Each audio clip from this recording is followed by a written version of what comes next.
Shalom semuanya, salam damai sejahtera untuk kita sekalian. Pada kesempatan ini saya akan berbagi sharing untuk follow up tuntunan pelayanan TRC di tahun ini. Beberapa hari yang lalu, saya sudah lakukan follow up di grup prajurit, lalu dilanjutkan dengan grup di intercessor tentang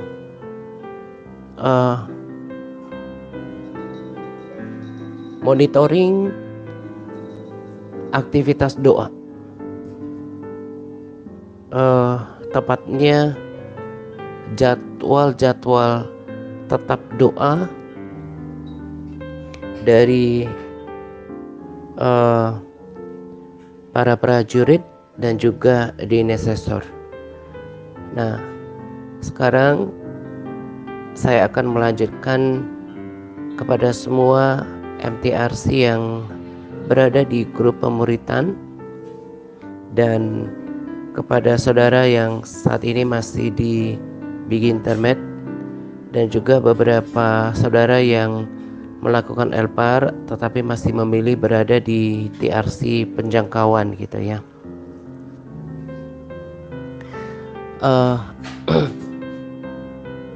Saya sangat mengucap syukur untuk apa yang Tuhan kerjakan sejauh ini, khususnya dalam hal tuntunan gitu ya, di dalam pelayanan ini. Kemarin ini saya rekaman pada hari Rabu malam setelah 2 malam gitu ya. Berarti hari Selasa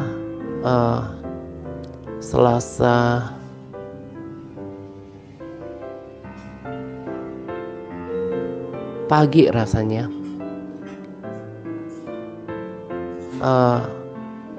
kalau nggak pagi pas saat doa siang gitu ya. Saya bisa rasakan sukacita Tuhan ketika tuntunan ini diterapkan, karena memang doa itu adalah pondasi dalam membangun kerohanian kita. Yesus mengajarkan doa Bapa kami. Yesus memberikan contoh untuk berdoa.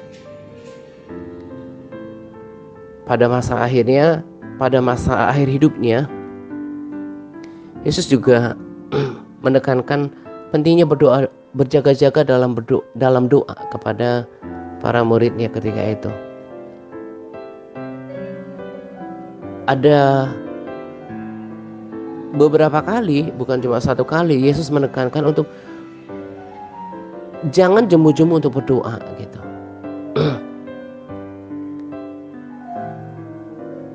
Yesus berkata minta, cari, ketok. Jadi doa itu seperti pilar yang menopang bangunan rohani seseorang.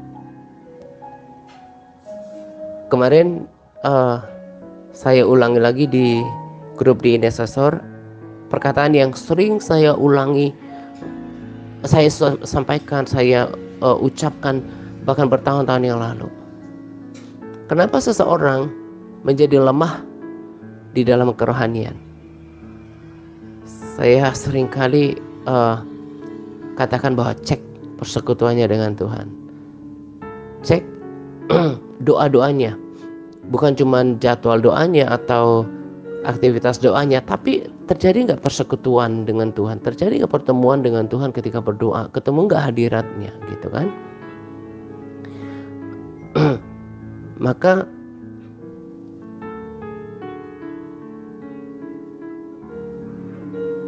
untuk ke depan, untuk terciptanya manusia-manusia rohani yang kuat, pilar ini harus betul-betul diperhatikan, harus ditegakkan kokoh gitu. Tadi saya katakan, coba kita sadar kenapa kita menjadi lemah. Karena kita nggak ketemu Tuhan di dalam persekutuan pribadi kita lewat hadiratnya. Coba tanya mereka yang pernah bersama dengan kita, atau orang yang pernah kuat di dalam Tuhan, entah di lingkungan gereja atau pertemanan gitu ya. Mereka yang saya fokuskan, mereka yang pernah ikut pemuritan di TRC kemudian menjadi lemah. Hal yang pertama yang berubah di dalam praktek kekristenan mereka adalah mereka sudah tinggalkan persekutuan pribadi mereka dengan Tuhan. Jadi mereka yang tidak lagi bersama dengan kita, itu bukan berarti mereka menjadi jahat gitu ya. Tapi ada potensi mereka kembali kepada kekristenan mereka yang lama. Karena mereka telah meninggalkan pondasi, pilar yang harusnya dijaga, dibangun, diperdalam, diperbesar untuk menopang perjalanan kerohaniannya. Kenapa saya fokus pada monitoring jadwal aktivitas doa di dalam pelayanan ini? Karena sederhana saja saya berpikir. Saya mau bagikan pengertian saya lewat sharing ini. Kalau seseorang berdoa, tekun berdoa, memiliki jam-jam doa yang teratur, lalu dia ketemu dengan Tuhan di dalam hadiratnya, terjadi persekutuan, maka dia akan tetap kuat, tidak goyah.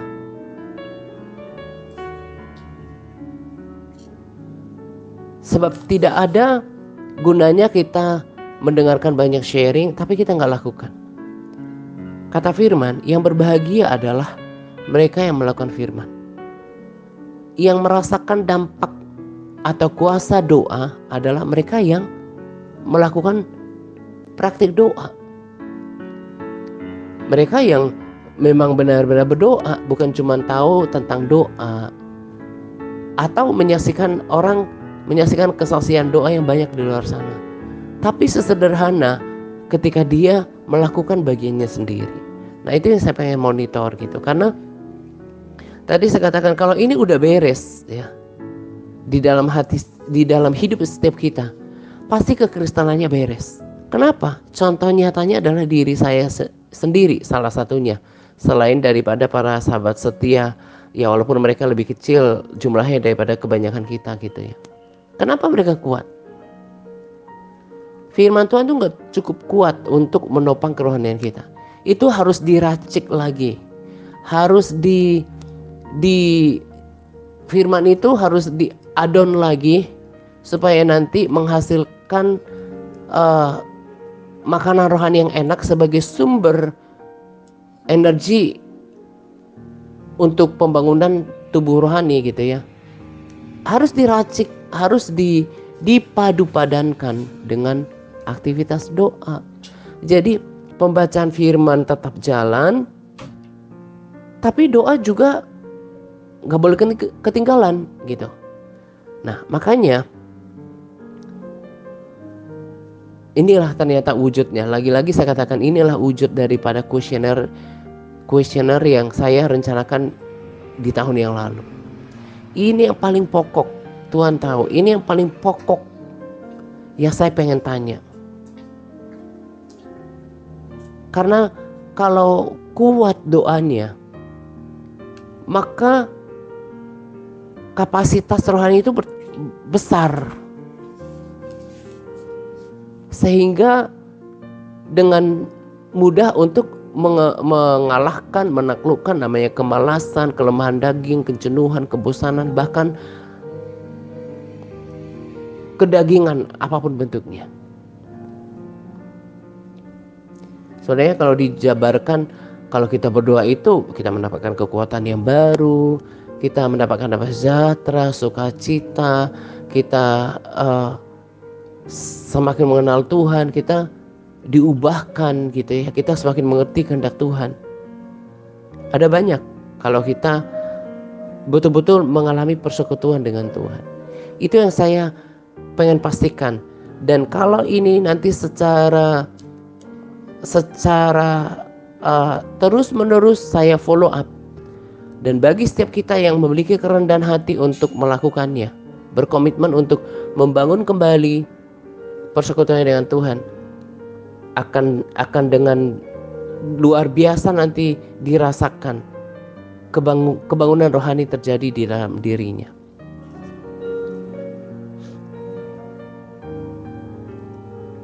Jadi pada saat ini saya memberikan lagi follow up tuntunan di tahun ini tentang pelaksanaan doa setiap orang. Bersamaan dengan sharing ini, saya sudah bagikan 3 format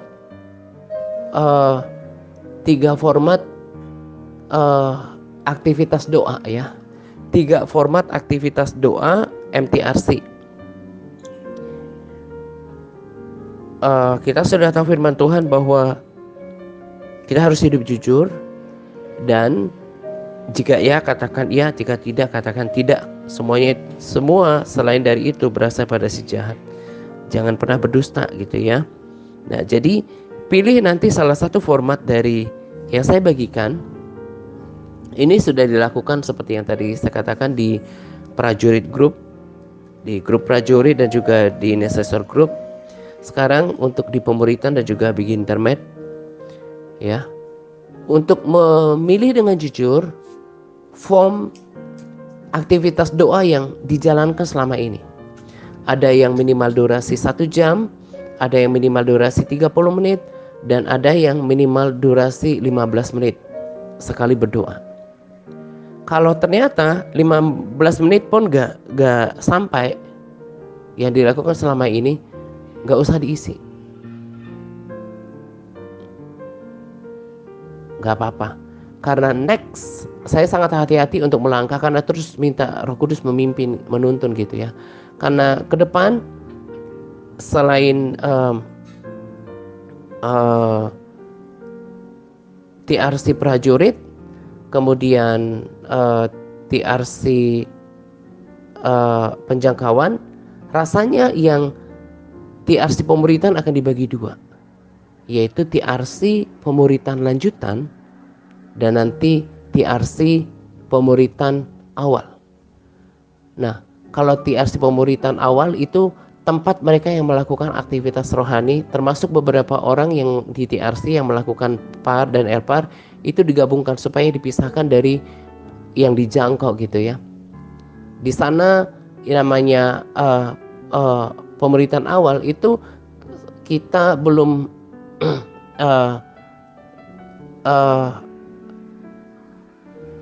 gini, mereka di pemuritan awal itu mereka yang masih belum berkomitmen untuk hafal modul. Yang masih doanya itu kalau ber-PPW itu belum bisa mencapai 30 menit sekali ber-PPW. Ini masih betul-betul sangat mentah ya. Jadi nanti akan dikelompokkan berdasarkan laporan yang jujur daripada aktivitas doa itu. Disitulah nanti dikelompokkan. Jadi kayak kelompok kecil. Kita bersatu bersama-sama kita hanya betul-betul satu tempat bersama-sama gabungan, baik di pemuritan awal, pemuritan lanjutan, dan juga dengan di intercessor dan juga prajurit itu di Interfam. Nanti juga saya akan ganti menjadi TRC Family supaya nanti di handphone kita semuanya lebih teratur, punya TRC, grup TRC itu di depannya TRC gitu ya. TRC prajurit, TRC penjangkauan ya, TRC penjangkauan, TRC pemuritan awal, TRC pemuritan lanjutan, TRC Family gitu ya. Nah, itu nanti akan saya ganti ya. Saya udah beritahukan di sharing ini juga sebagai selingan gitu ya. Nah, jadi nanti berdasarkan laporan itu, maka akan dipisahkan mereka yang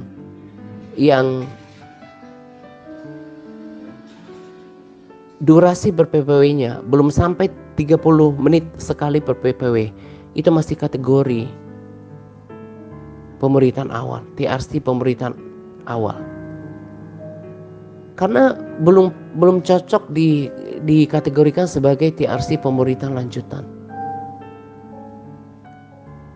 Saya nggak tahu apakah benar-benar perhatikan sharing yang diulang oleh Buan dari The Rapture Ministry. Itu sebetulnya bukan untuk menambah kerjaan atau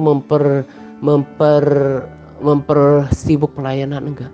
Tapi ternyata tepat materi-materi yang dipilih oleh Buan itu cocok dengan tuntunan kita saat ini tentang bagaimana untuk memperbesar kapasitas berdoa kita. Kalau untuk saya, ini saya ketika kemarin pergi ke Jawa, gitar saya kebawa ke sana, dan ketika kembali ke Sumatera saya nggak bawa gitu. Kalau saya ada gitar pujian penyembahan, itu 1,5 jam itu sangat gampang untuk dilalui. Karena kalau udah rasakan hadirat Tuhan, itu masih akan terus berlama-lama. Roh saya itu teriak, jiwa saya itu bersorak ingin memuji Tuhan. Kalau tanpa gitar itu 1 jam pun sangat mudah dilalui. Karena apa? Kalau pengalaman saya ya, ketika masuk di hadirat Tuhan, masuk dalam doa, itu minimal 5 menit untuk menenangkan, meneduhkan hati pikiran. Berbahasa roh, mengangkat pujian. Itu 1 jam dilalui gampang.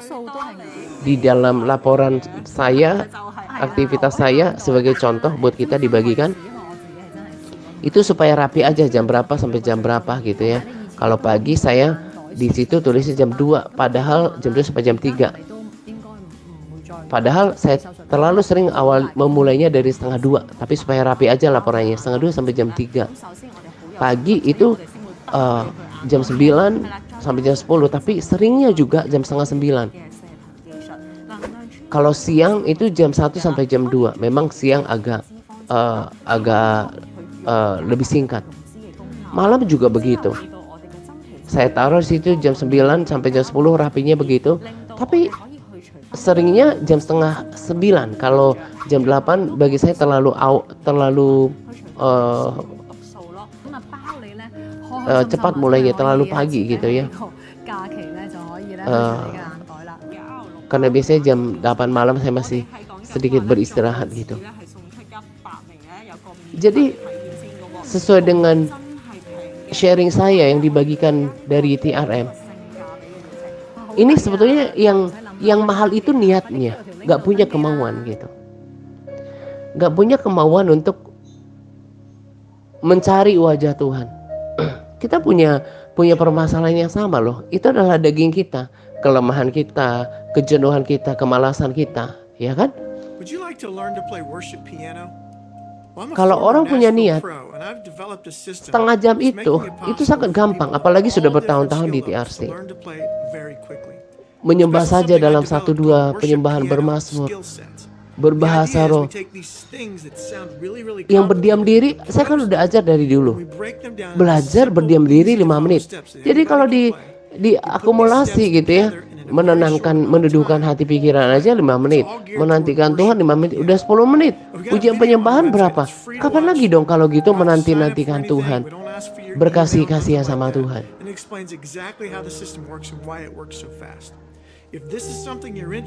Kalau jam doanya begitu-begitu terus, itu tidak akan pernah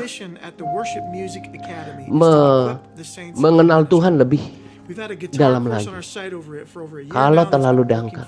Saya masih ingat kata saudara saya, ya kita juga doa katanya.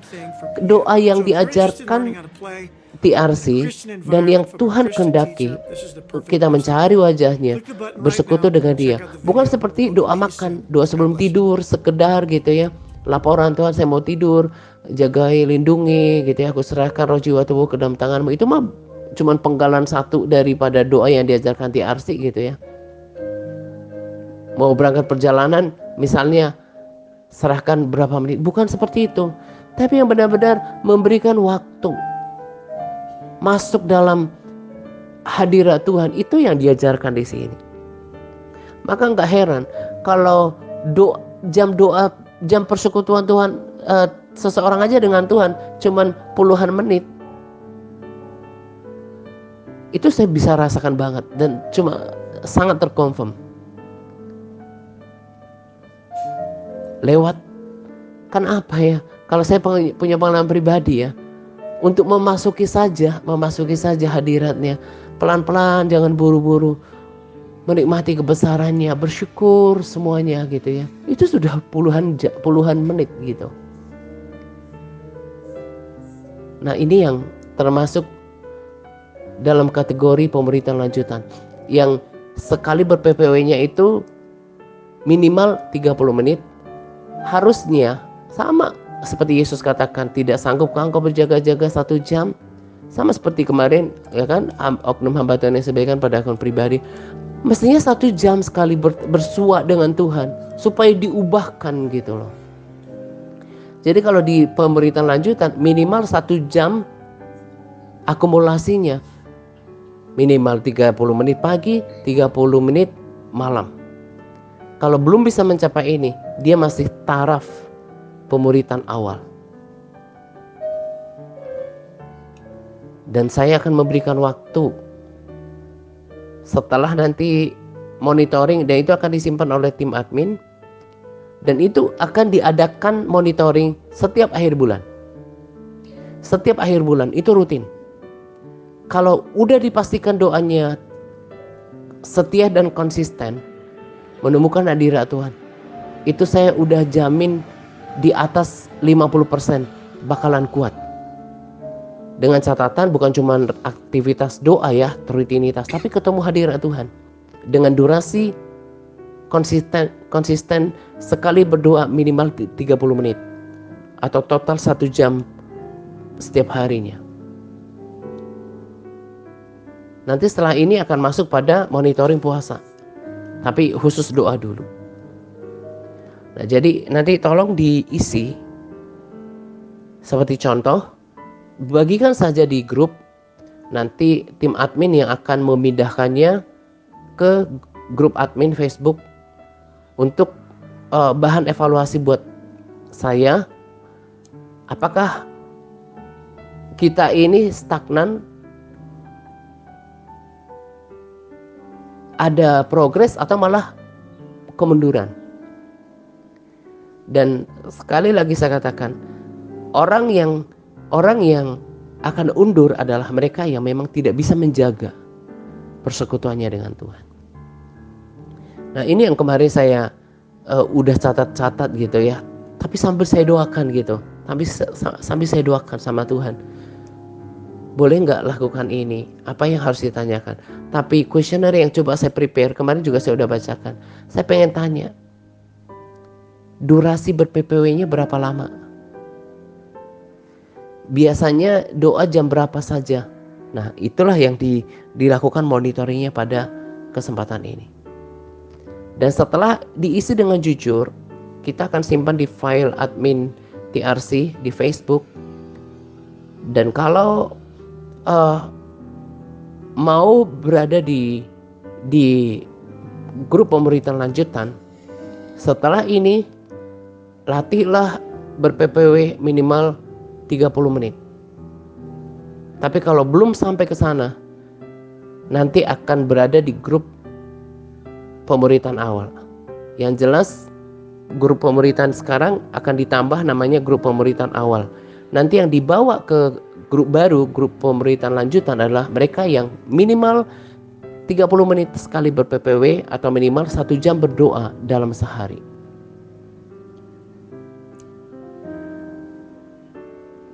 Jadi ini sangat penting Ini sangat penting. Lagi-lagi saya katakan, kalau doanya beres, oke, katakan 1 jam setiap hari, dilakukan dengan setia dan konsisten, dan ketemu hadirat Tuhan, itu pasti kuat. Belum lagi nanti puasanya. Yang ada di grup pemuritan lanjutan itu wajib berpuasa 2 kali dalam seminggu. Soal nanti puasanya bisa minum air putih secukupnya atau sampai jam 12, itu tetap ada keringanan, karena saya ngerti semuanya perlu waktu. Dan di grup pemerintahan awal itu wajib berpuasa 1 kali seminggu. Dan itu pun dikasih keringanan, tetap bisa minum air putih. Karena kalau ini nggak ada doa yang konsisten, nggak berpuasa, nanti tahun berganti tahun itu akan tetap sama, flat, ngebulat aja, nggak, rohaninya begitu saja. Saya kuat, itu semata-mata karena hasil persekutuan saya dengan Tuhan. Jadi tadi saya katakan kan, kalau di laporan sebagai contoh biar rapi, saya tulis 2 pagi jam 2 sampai jam 3 yang subuh gitu ya. Habis bangun pagi jam 9 sampai jam 10, 2 siang jam 1 sampai jam 2. Malam itu jam 9 sampai jam 10. Tapi sering saya bahkan berdoa setengah jam lebih awal dari itu. Dan selain ini jam-jam yang tertulis ini, setiap hari yang saya rata-ratakan, habis saya doa sambil beraktivitas pagi lalu sore, itu minimal 2 jam, 2 sampai 3 jam, bahkan 4 jam, tak jarang setiap hari mendengarkan instrumen pujian penyembahan atau lagu-lagu pujian penyembahan.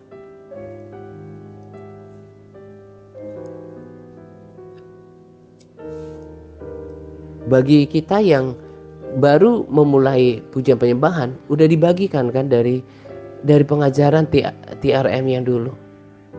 Bisa dengan berbahasa roh, bisa mendengarkan lagu-lagu rohani, masuk ruang doa, mulai dengarkan lagu-lagu rohani. Kalau memang punya budget, daftarlah ke ada YouTube Premium ya, yang tidak ada iklannya, atau mungkin di download, yang bisa di download tapi rasanya nggak semua bisa di download. Kalau di download rasanya itu iklan tidak muncul, jadi nggak mengganggu. Kalau nggak bisa di download yang premium itu, kalau kita udah premium itu iklannya nanti hilang, jadi kita bisa fokus pujian penyembahan dengan lagu-lagu dari YouTube. Makanya tadi saya katakan, yang mahal itu kemauannya. Kalau udah nggak punya kemauan, itu sudah parah. Kenapa saya tekankan ini? Selain kesaksian saya sendiri, sekarang saya bagi lagi tentang kesaksian Cho Thomas, yang baca bukunya dengan teliti. Jam-jam doanya dia bisa bayangkan nggak? Sampai bahasa roh aja bisa sampai 4 jam. Berdoa 4 jam. Sadu, seorang hamba Tuhan yang karunia kenabian, dia punya jam-jam doa yang teratur. Di dalam di banyak kali videonya dia selalu bersaksi tentang kehidupan doanya di pagi hari, di malam hari, di siang hari. Gembala sidang gereja yang videonya menjadi salah satu rekomendasi video kita, udah saya sebut kemarin, dia punya jam doa 6-7 jam. Orang-orang luar biasa. Daud menjadi orang yang berkenan di hadapan Tuhan. Dia menyukai hadirat Tuhan. Dan ini saya katakan, kalau belum menikmati hadirat Tuhan, saya mau katakan bahwa masih bermasalah loh dengan hubungan sama Tuhan. Jangan-jangan belum bisa merasakan Tuhan yang hidup. Dia itu kan sangat memprihatinkan. Itu yang saya pengen diubahkan untuk hari-hari yang akan datang. Ini semuanya karena saya mengasihi semua orang yang saya layani, karena saya tahu para sahabat dan juga saudara kuat bukan karena saya, tapi karena Tuhan. Maka kalau setiap orang mengambil bagian seperti yang saya lakukan, pasti akan kuat. Saya kalau dengerin pujian penyembahan gitu ya, hati saya itu, roh saya itu kadang pengen keluar gitu ya. Jiwa saya itu roh saya itu melonjak, jiwa saya itu bersuka. Saya kadang menari dengan Allah saya sendiri, membuat gerakan untuk ekspresi betapa saya mencintai Tuhan. Saya sangat menginginkan Tuhan gitu. Kalau orang sudah nikmatin Tuhan, udah ngikut Tuhan itu gampang. Apapun pergumulannya tidak akan membuat kita menjadi lemah. Jadi ini ya sesuatu yang serius. Jangan sakit hati kalau nanti akan ditaruh di yang sekalipun udah lama gitu ya, tapi nggak mau berubah. Sementara kan saya kasih waktu untuk mengubahnya, memperbaiki kembali jam-jam doanya. Sekalipun udah lama, ternyata bergabung sama sekarang yang ada di Bikin Terbaik, adanya di pemuritan awal. Dan ini menjadi contoh yang buruk sebetulnya. Sudah bertahun-tahun tapi gak bisa nikmatin Tuhan. Kelihatan bagi saya bisa rasa dengan clear gitu ya, dengan jelas bedanya orang yang berjam-jam di hadirat Tuhan setiap hari dengan yang hanya cuma puluhan menit. Tuhan itu suka kalau kita suka berada di dalam hadiratnya, suka memuji dan menyembahnya. Tuhan itu suka. Tuhan itu suka dikasihi. Kemarin hamba Tuhan yang ibu itu juga berkata, Tuhan gak suka kita sibuk. Tuhan suka kalau kita banyak berdiam di dalam hadiratnya.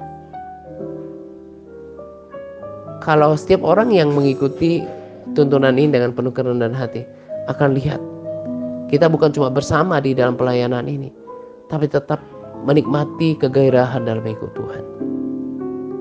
Jadi fokusnya hari ini isi format itu, bagikan juga di grup ini. Lalu nanti tim admin akan taruh itu di grup admin Facebook sebagai data untuk evaluasi. Dan setiap akhir bulan itu akan ada monitoring. Apakah ada niat untuk memperbaiki atau tidak. Dan itu baik, sama seperti Elpar yang kita sudah lakukan. Itu kan seperti memaksa kita, tapi untuk yang positif, untuk mendisiplinkan diri. Saya pun setelah saya lakukan ini, saya juga semakin mengawasi diri supaya saya menjalankannya seperti dilihat kita semuanya. Dan saya buat itu kan janji, dan di hadapan Tuhan, Tuhan yang melihat.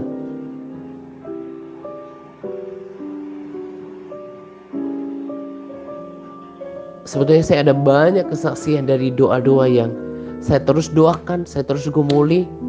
Dan saya kalau pakai logika saya, terlebih perasaan saya, seolah-olah Tuhan gak respons.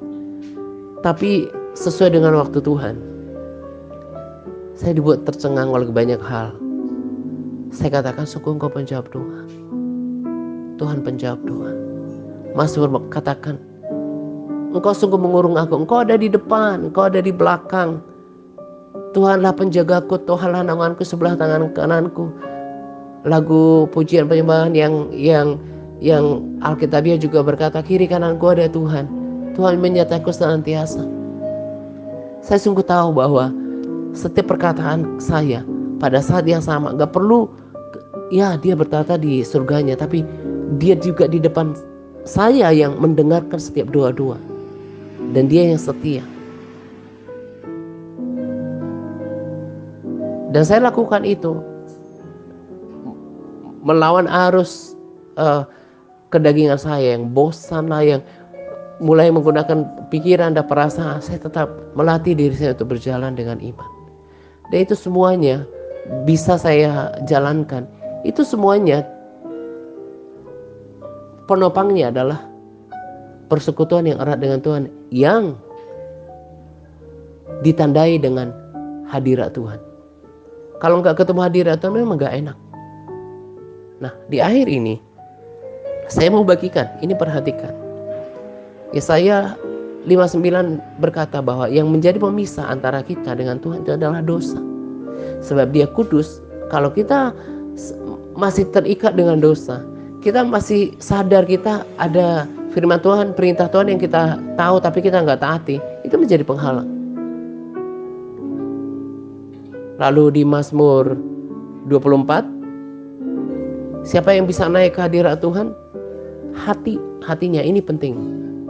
Jangan menyimpan kemarahan, jangan menyimpan kekecewaan, jangan menyimpan sakit hati. Kalau hati orang udah rusak, udah berpenyakitan, nggak bakalan bisa menghadap Tuhan. Jadi harus dibereskan pengampunan. Jangan menyimpan sakit hati, kekecewaan, ataupun dosa hati lainnya. Ini akan menghalangi. Karena hanya dengan hati yang murni kita bisa menghadap Tuhan. Itu dicek. Kalau itu udah beres, gak ada lagi keterikatan terhadap dosa, gak ada lagi ketidaktaatan yang disengaja, tinggal satu langkah lagi. Tadi hati udah beres, tinggal apa? Effortnya. Cari Tuhan. Saya itu mengerti Tuhan yang sangat terharu dengan upaya yang kita lakukan. Kalau kita terus memuji Tuhan di tengah-tengah kelemahan kita, rasa capek kita, Tuhan menghargai dengan memberikan hadirat-Nya. Itu kan menyegarkan jiwa kita. Itu kan membangkitkan roh kita. Dan itu harus dilakukan dengan kesetiaan. Nah, saya yakin ketika nanti kita fokus di sini dan semua termonitor, hanya kemudian kalau ternyata jam doanya bagus gitu ya, tapi kok orangnya nggak berubah, kok kayaknya nggak ada api, tinggal lagi nih. Ya mungkin saya akan evaluasi lagi. Ketika berdoa rasakan hadirat Tuhan apa enggak? Kalau enggak, kita harus cek nih, masih ada dosa enggak yang mengikat? Ada enggak ketidaktaatan yang selama ini hatinya mengeras? Ada dosa hati enggak? Menyimpan kemarahan, kekecewaan, sakit hati. Kalau hatinya mau dibedah dan dibereskan, pasti bisa temukan hadirat Tuhan. Tapi kalau tidak punya kemauan, lagi-lagi saya katakan kemauan yang mahal. Kalau ternyata dia nggak punya kemauan, maka jangan heran kalau ternyata kekristenan orang ini tetap tidak pernah berdampak. Dia mengikut Tuhan tapi nggak punya iman, nggak punya semangat, dan tidak mungkin hidup orang seperti ini menyenangkan hati Tuhan. Nggak mungkin dijadikan mempelai wanita bagi Tuhan. Hanya dia yang kasihan dengan Tuhan lewat persekutuan pribadinya yang akan dikasihi oleh Tuhan. Saya ketika doa malam hari ini tadi, saya tiba-tiba ingat di Mazmur 145 ayat 19. Indah sekali. Firman itu berkata bahwa Tuhan melakukan kehendak orang-orang yang takut akan Dia. Versi lain berkata bahwa Tuhan memuaskan hasrat orang-orang yang menghormati Dia. Ada banyak janji Tuhan. Kalau kita hidup jujur, orang yang jujur akan tinggal di hadirat-Nya. Orang-orang benar akan tinggal di dalam hadirat-Nya. Orang yang mencari Tuhan, orang yang takut akan Tuhan. Jadi sebetulnya ibadah itu super bermanfaat, super berguna, menguntungkan bagi diri kita sendiri. Lalu kenapa masih ada orang ternyata yang tidak membayar harga? Maka saya simpulkan, orang ini sebetulnya masih buta rohani. Mungkin dia di gereja tepuk tangan, udah melakukan elpar, tapi hidupnya belum pernah diubahkan. Salah satunya itu kembali kepada problem hati. Hatinya itu gak murni ikut Tuhan, gak sungguh-sungguh ikut Tuhan, gak ada yang menghauskan Tuhan. Saya sudah lakukan yang terbaik yang saya bisa. Bahkan tadi siang saya sungguh-sungguh bertobat, Tuhan, saya minta ampuni mereka Tuhan yang mengeraskan hati. Saya tahu kapan saya berdoa dengan haru gitu ya. Ampuni kemalasan mereka, ampuni kalau mereka mengeraskan hati. Saya menjadi pendoa syafaat bersama dengan di intercessor, terutama para prajurit. Tapi tetap kembali loh kepada hati kita. Kalau Tuhan nilai hati kita terlalu jahat, Tuhan itu adil.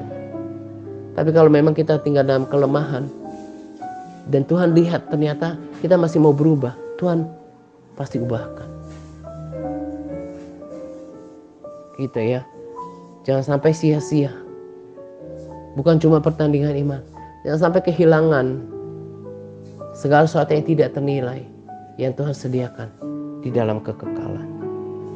Nah, kiranya pesan sharing ini diperhatikan dan punya target-target ke depan untuk memperbaiki bukan cuma aktivitas doanya, tapi sungguh-sungguh menemukan hadirat Tuhan. Gitu ya. Nah, ini saja yang saya mau bagikan untuk follow up tuntunan pelayanan di tahun ini. Kiranya menjadi perhatian untuk kita dan dilakukan. Gitu ya. Selamat menjelang doa pagi untuk kita sekalian. Semangat berpuasa kepada OLMTRC yang terus bersemangat dalam berpuasa. Semangat Tuhan Yesus memberkati kita senantiasa. Amin.